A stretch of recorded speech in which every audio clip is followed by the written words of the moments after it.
चलेंगे। लोकसभा का पहला आम चुनाव कब हुआ था? आंसर करेंगे लोकसभा। सबसे पहले तो आंसर देंगे कि लोकसभा किस आर्टिकल में है। लोकसभा को पढ़ना है एक बार, लोकसभा से क्या क्या क्वेश्चन पूछे जाते हैं। ओके, तो लोकसभा का पहला आम चुनाव कब हुआ था? 1947 में हुआ। 1952 में हुआ था भैया लोकसभा का पहला चुनाव। मैं आपसे पूछूं इसका गठन कब हुआ था? गठन कब हुआ था, फॉर्मेशन कब हुआ? 17 अप्रैल, 17 अप्रैल 1952 को हुआ। लोकसभा का पहला सत्र कब से शुरू हुआ बताएंगे? फर्स्ट सेशन जो था, पहला सत्र जो शुरू हुआ वो हुआ 13 मई 1952 से। क्या बोलोगे?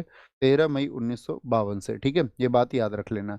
यहाँ से पूछे इसके प्रथम अध्यक्ष कौन थे? लोकसभा में एक अध्यक्ष होते हैं जिनको स्पीकर कहते हैं। हाँ जी, प्रथम अध्यक्ष कौन थे लोकसभा के? वो थे भैया जी.वी. मावलंकर। जी.वी. मावलंकर। मुझे बताओ इसके पहले उपाध्यक्ष कौन थे? पहले उपाध्यक्ष कौन थे इसके? पहले उपाध्यक्ष यानी कि पहले वो दूसरे अध्यक्ष भी रहे थे, तो पहले उपाध्यक्ष थे आपका M.A. आयंगर। कौन थे? M.A. आयंगर, M.A. आयंगर।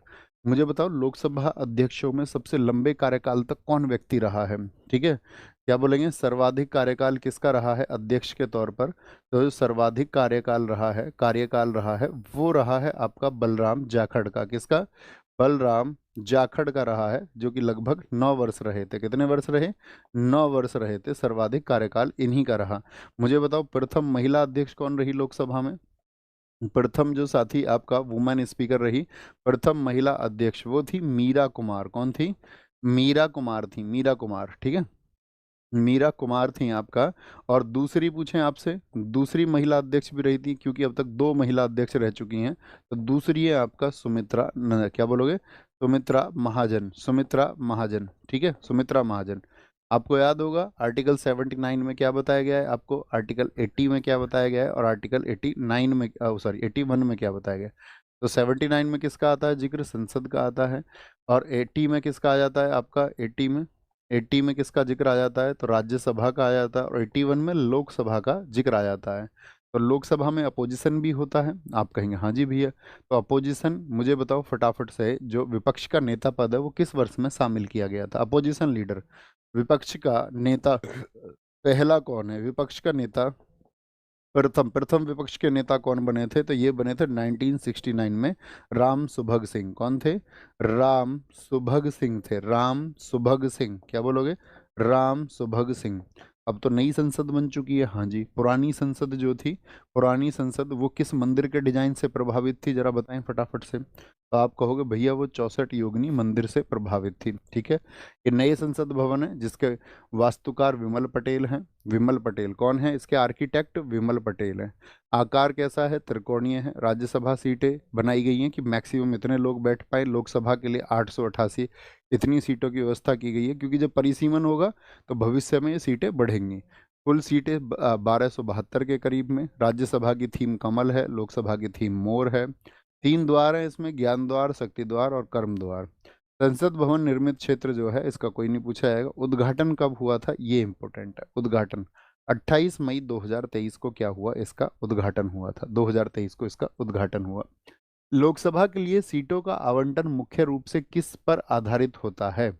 किस आधार पर सीटों को दिया जाता है कि भाई इस स्टेट में इतनी सीटें होंगी? तो राज्य की आय, इनकम के आधार पर नहीं भैया, राज्य की जनसंख्या एक आधार होती है, या जनसंख्या अनुपात देखा जा सकता है। तो क्या बोलेंगे? जनसंख्या अनुपात एक आधार होता है।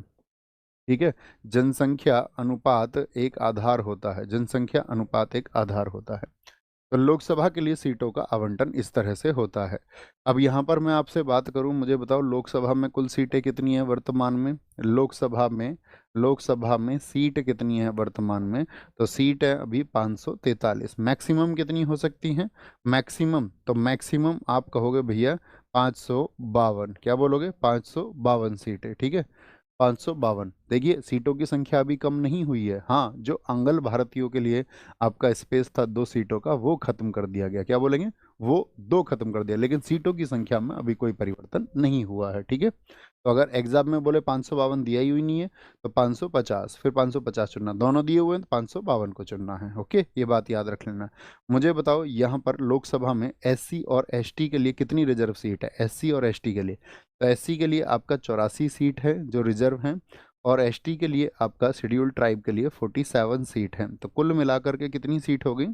8 4 12 131 सीट हो गई, 131 सीट। तो इनका प्रतिशत बहुत पूछा जाता है, ये कितना प्रतिशत हो जाती है लोकसभा का? 24.12% हो जाती हैं।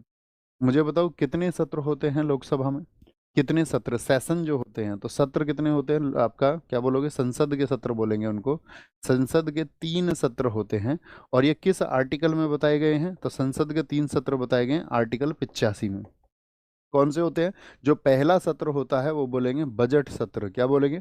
बजट सत्र होता है। एक आपका मानसून सत्र होता है। एक आपका शीतकालीन सत्र होता है। क्या बोलेंगे? शीतकालीन सत्र होता है, शीतकालीन सत्र। ठीक है। बजट में आपका फरवरी टू मई, क्या बोलोगे?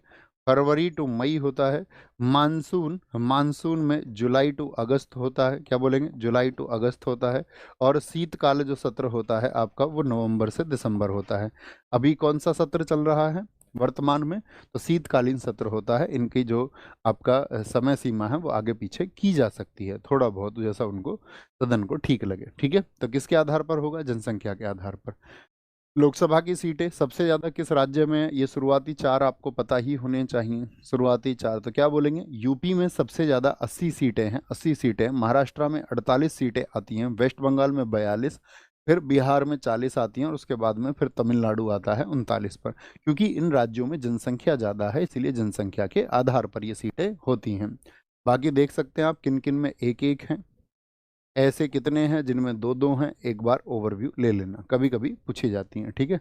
लोकसभा में आपका इन चारों की पूछी जाती है, सर्वाधिक 4, इसके अलावा कुछ याद करने की जरूरत नहीं है। ये राज्यसभा की सीटें हैं। शुरुआत के 4 देखिए, जनसंख्या के आधार पर ही होती हैं। यूपी में 31 हैं, सबसे ज्यादा वाले को तो याद रखना ही है। निम्नलिखित में से कौन सा अनुच्छेद है जो संसद में प्रयोग की जाने वाली भाषा से संबंधित है? भाई संसद में प्रयोग होने वाली भाषा से, तो आप कहेंगे आर्टिकल 120 है भैया, 120। अगर लेजिस्लेचर की बात करते, विधानमंडल में कौन सा आर्टिकल होता है? स्टेट में, ये तो हो गया संसद में, केंद्र में। राज्य में, विधानमंडल में, तो वहां पर आया था आर्टिकल 210 आया था, आर्टिकल 210 आ जाता है संसद का। अभी हमने आपको बताया था पीछे संसद के सत्र किस में? आर्टिकल 85 में। ऐसे ही पूछा जाता है आर्टिकल 87 में क्या है? बताइए, कुछ आर्टिकल हैं। तो इसमें आता है राष्ट्रपति का जो स्पेशल एड्रेस होता है, राष्ट्रपति का अभिभाषण। दोनों सदनों को वो देते हैं अभिभाषण, कोई उनको तैयार करके देता है, वही उनको बोलना होता है, अभिभाषण होता है। ये आर्टिकल 87 में हो गया। आर्टिकल 89 में क्या है? 89 में, तो 89 में आता है राज्यसभा। जो हमारी राज्यसभा होती है उसमें आपका कौन कौन होते हैं? सभापति होते हैं, सभापति जो उसके चेयरमैन होंगे, और साथ ही आपका उपसभापति यानी कि आपका जो वाइस चेयरमैन होंगे, इनके बारे में बताया जाता है। आर्टिकल 89। आर्टिकल 93 की बात करेंगे। 93 में क्या है? लोकसभा के अध्यक्ष, जो लोकसभा में साथ ही स्पीकर होंगे, और साथ ही आपका वहां पर जो डिप्टी स्पीकर होंगे, डिप्टी स्पीकर होंगे, डिप्टी स्पीकर, उपाध्यक्ष। आर्टिकल 98 आप मुझे बताइए, इसमें क्या है? पार्लियामेंट सेक्रेटरिएट यानी कि संसद सचिवालय। भैया मन मन में बोलते रहते हो ना, संसद सचिवालय। आपका बोलना ज़्यादा जरूरी है, आपका आंसर मन से निकल के आना चाहिए। आर्टिकल 105 बताओ, उसमें क्या बताया गया है? आर्टिकल 105 में जितने भी संसद में सदस्य हैं उनके जो प्रिविलेजेस हैं, जो विशेष अधिकार है, संसद सदस्यों के विशेषाधिकार, क्या? प्रिविलेजेस ऑफ एमपीज, विशेषाधिकार होते हैं, विशेषाधिकार। आर्टिकल 108 में बताओ क्या बताया गया है? आर्टिकल 108 में जॉइंट मीटिंग को बताया गया है, संयुक्त बैठक। किसको? किस किस की संयुक्त बैठक? लोकसभा और राज्यसभा की। आप मुझे बताओ आर्टिकल 110 में क्या है? 110 में है मनी बिल। क्या? धन विधेयक को कहाँ पर डिफाइन किया गया है? तो धन विधेयक को आर्टिकल 110 में, आर्टिकल 110 में। और वार्षिक वित्तीय विवरण जो होता है, आर्टिकल 112 में किसको बताया गया है? आर्टिकल 112 में आपका बजट को, जिसके लिए आपका क्या बताया जाता है? वार्षिक वित्तीय विवरण। आर्टिकल 117 बताओ, इसमें क्या है? आर्टिकल 117, इसमें आपका फाइनेंस बिल आते हैं। किसके बारे में? वित्त विधेयक के बारे में है ये। किसके बारे में? वित्त विधेयक के बारे में है। ठीक है। कि वित्त विधेयक के बारे में क्या विशेष उपबंध किए गए हैं, क्या विशेष उपबंध किए गए हैं। ठीक है।